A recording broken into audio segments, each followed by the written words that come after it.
सशक्त आवाज लाइव में आपका स्वागत है। मैं राजेंद्र सोनी एक बार फिर हाजिर हूं आम जन से लेकर राजनीति और क्षेत्र की विभिन्न घटनाओं के साथ, पक्ष न विपक्ष, सिर्फ निष्पक्ष।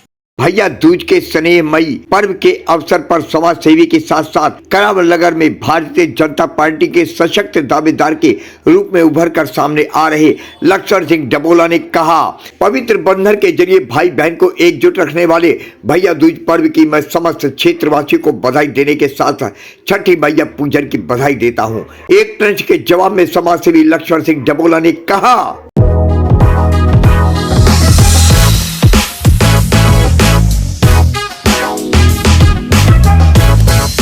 बहुत बहुत आभार आप सभी का। मैं लक्ष्मण सिंह डबोला समस्त क्षेत्रवासियों को, अपने प्रदेशवासियों को भैया दूज की बहुत बहुत शुभकामनाएं देता हूं। ये पवित्र बंधन, ये जो पवित्र त्योहार हमारा भारत का राष्ट्रीय त्योहार है, हमारा संस्कृति का त्योहार है और इसको बहन भाई के प्यार से संजो के रखने की जो क्षमता बहन ने भाई को दी, भाई ने बहनों को दी, इस पर्व की समस्त क्षेत्रवासियों को दिल की गहराइयों से बहुत बहुत शुभकामनाएं और आने वाली छठी मैया को नमस्ते करते हुए, छठ मैया को प्रणाम करते हुए छठ की भी बहुत बहुत शुभकामनाएं देता हूँ। डबोला जी, आपने छठ मैया का ले लिया। छठ मैया के पूजन को लेकर के अगर हम कहें कि इसमें राजनीति हो रही, चाहे वो भाजपा हो और चाहे आम आदमी पार्टी। नहीं, भाजपा कभी भी पर्व त्योहारों को लेकर के, समाज को बांटने की राजनीति को लेकर के राजनीति नहीं करती है। भाजपा राष्ट्रीय विचारधारा की पार्टी है और राष्ट्र में जितने लोग रहते हैं उन सबको सम्मान करने का अगर कोई पार्टी काम करती है तो भारतीय जनता पार्टी है। दूसरा, जो आपने कहा राजनीतिकरण कर रहे हैं, सीधे तौर पर छठ पूजा बनाने के लिए, छठ मैया को अर्घ देने की जो जिम्मेवारी है सीधे तौर पर दिल्ली की सरकार को जाती है, जो पिछले 15 वर्षों से काम कर रही है। मगर 15 वर्षों में जो यमुना मैया की सफाई को देख करके शर्म आती है कि अरविंद केजरीवाल जी हर मुकाम पर फेल होते हुए गए हैं। लेकिन ये चीजें पहले छठ पूजन के पहले क्यों नहीं उठती, छठ पर्व पे ही क्यों उठता नहीं, है? आप निश्चित तौर पर देखिए, हमारे प्रदेश अध्यक्ष जी वीरेंद्र सचदेवा जी आज से 2 महीने पहले से छठ के लिए यमुना मैया की सफाई को ले रहे हैं। हमारे मनोज तिवारी जी सांसद जमुना में कई बार गए कि इसको ठीक होना चाहिए, मगर क्या करें, जो ये दिल्ली में सरकार बैठी है, ये काम करने की इनके अंदर क्षमता ही नहीं है। ये लोगों को बगलाने की राजनीति करते हैं, इसके अलावा इनके पास कोई ऑप्शन ही नहीं है। आप एक क्वेश्चन हम पूछना चाहते हैं दिल्ली की सरकार से, ये कब हरियाणा की सरकार से मिले, कब पंजाब की सरकार से मिले कि जो जमुना में गर्मियों में पानी छोड़ा जाता है, क्या इस बार कुछ क्यूबिक टन जितना इनके टैंकर माफिया पानी बर्बाद करते हैं उतना पानी जमुना में अगर 2 दिन पहले छोड़ दें, पूरी साफ जमुना है, साफ की डुबकी लगेगी। अगर हमने बैठक करी, अगर हम बात करें तो अभी जो जेल से बाहर आए पूर्व मुख्यमंत्री केजरीवाल जी प्रचार कर रहे थे, उन पे घटना घटित हो गई, इसको लेकर के क्या कुछ कहेंगे? ऐसी घटना जैसे अभी आपने देखा कि पत्थरबाजी हो गई लोगों ने। सर, ये आपको पता है पिछले 10-15 वर्षों से यही राजनीति होती है। केजरीवाल जी ऊपर चढ़ के नमस्ते कर रहे होते हैं और इनको थप्पड़ मार देती है पब्लिक, और ये कहते हैं जी विपक्ष ने मनाओ, या खुद के आदमी होते हैं इनके। लेकिन वो तो कह रहे हैं कि भाजपा के द्वारा कराई जा रही है। भाजपा ऐसा क्यों करेगी? भाजपा इस बार जो 67 का आंकड़ा दिल्ली की जनता ने अरविंद केजरीवाल को दिया, इस बार ये 67 का आंकड़ा भारतीय जनता पार्टी के पक्ष में आता दिख रहा है, इसलिए ये बौखलाए हुए हैं। कि तो चुनाव के दौरान क्या लगता है कि भारतीय जनता पार्टी का बनवास अब की बार दिल्ली से खत्म होगा? निश्चित तौर पर, अब नहीं तो फिर कब, अब नहीं तो कब।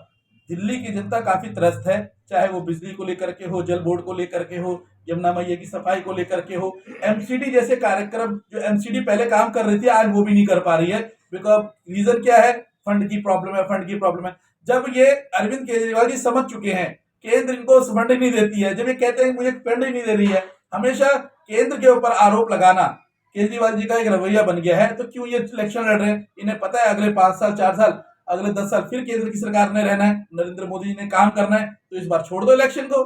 लेकिन डबोला जी, आरोप प्रत्यारोप का दौर ये जो चल रहा है, इस आरोप प्रत्यारोप के दौर में जनता पिस रही है, ऐसा कब तक चलेगा? निश्चित यही तो बदलाव चाहिए ना जी। जनता इस बार मन बना चुकी है, अब आगे नहीं चलेगा। इस बार भारतीय जनता पार्टी 67 विधायकों के साथ दिल्ली के विधानसभा में बैठेगी। लेकिन दिल्ली की जनता ये एक चीज और कह रही है जी। कि आखिर कब मिलेगा हमारा पेंशन और कब बनेगा राशन कार्ड। नहीं, निश्चित तौर पर केंद्र की सरकार ने बहुत जल्दी पेंशन की व्यवस्थाएं और राशन की कार्ड की व्यवस्थाओं को लागू करने जा रही है। आज भी केंद्र सरकार का अगर देखें, नरेंद्र मोदी जी 80 करोड़ लोगों को जो राशन दे रही थी उन्होंने और एक्सटेंड कर दी कि लोग परेशान ना हो। दिल्ली सरकार जो रोक रही है, आयुष्मान भारत जैसी एक योजना, इतनी विकासशील योजना है, गरीब लोगों के लिए इतना सपोर्टिव योजना है, उसको दिल्ली में लागू नहीं होने दिया जा रहा। हमें पूर्ण विश्वास है दिल्ली की जनता पर। इस बार भारतीय जनता पार्टी दिल्ली में सरकार बनाएगी। सरकार बनाते के साथ आयुष्मान भारत की योजना हर रेडी वाले, रिक्शे वाले, सब्जी वाले को मिलती हुई हर तमाम वर्ग के लोगों को मिलेगी। क्या आपको लगता है कि करावलगर में इस बार के चुनाव में बदलाव आने की संभावना है? देखिए, ये संगठन तय करता है, हमारी वो क्षमता नहीं है। और समय के साथ हमेशा बदलाव हुआ है। हर जगह है, एक व्यक्ति है, मैं हूं, आज मैं हूं, कल आप हो, परसों कोई और है। तो बदलाव करावल नगर की बात नहीं, मैं तो पूरी दिल्ली की बात कर रहा हूं। इस बार दिल्ली में भारतीय जनता पार्टी की सरकार बनेगी। चलते चलते अंतिम सवाल डबोला जी, जी। चूंकि आप ऐसी कॉलोनी में रहते हैं जहां मध्यम वर्ग के लोग रहते हैं, बिल्कुल। यहाँ देखा जाता है कि पानी के लिए लोग लालायित रहते हैं, पानी नहीं आता है और आता है तो गंदा आता है। देखिए, हमारी जो सरकार दिल्ली में है, जिसका सीधे तौर पर जल बोर्ड का कार्य दिल्ली सरकार को जाता है, उसको केंद्र ने कुछ नहीं करना है, किसी और ने कुछ नहीं करना है। निश्चित तौर पर हमें यह काम दिल्ली सरकार का है। दिल्ली सरकार पिछले 2 वर्षों से जल बोर्ड का मंत्री नहीं बना पाई। लेकिन अगर हम बात करें तो दिल्ली में भले आम आदमी पार्टी की सरकार हो, करावल नगर विधानसभा में 1 नहीं 2 नहीं पूरे 5 बार से विधायक भाजपा के हैं। निश्चित तौर पर तो फिर ये जो जल बोर्ड की प्रॉब्लम है, आप देखिएगा जो 5 बार से विधायक है, इन्होंने ही सोनिया विहार में इतना बड़ा जल बोर्ड का प्लांट लगाया, प्यूरीफायर के लिए प्लांट लगाया कि हमारी जनता को पानी मिल सके। मगर उसके ठीक बाद दिल्ली सरकार बन गई। दिल्ली सरकार में आम आदमी पार्टी की सरकार आई और यह पानी करावल नगर को मिलने की बजाय ओखला जा रहा है, दूसरी विधानसभाओं में जा रहा है। बड़े दुर्भाग्य की बात है। मैं समझता हूं मोहन सिंह बिष्ट जी ने पूरा संघर्ष किया करावल नगर के लिए। और क्यों किया? क्योंकि वो भारतीय जनता पार्टी के कार्यकर्ता है। प्रत्येक भारतीय जनता पार्टी का कार्यकर्ता यहाँ से भारतीय जनता पार्टी का सक्षम कार्यकर्ता है जो इस चीज की लड़ाई लड़ सकता है। अपने आसपास की खबरों के लिए देखना ना भूले सशक्त आवाज लाइव न्यूज चैनल। सब्सक्राइब कीजिए एक लाइक के साथ।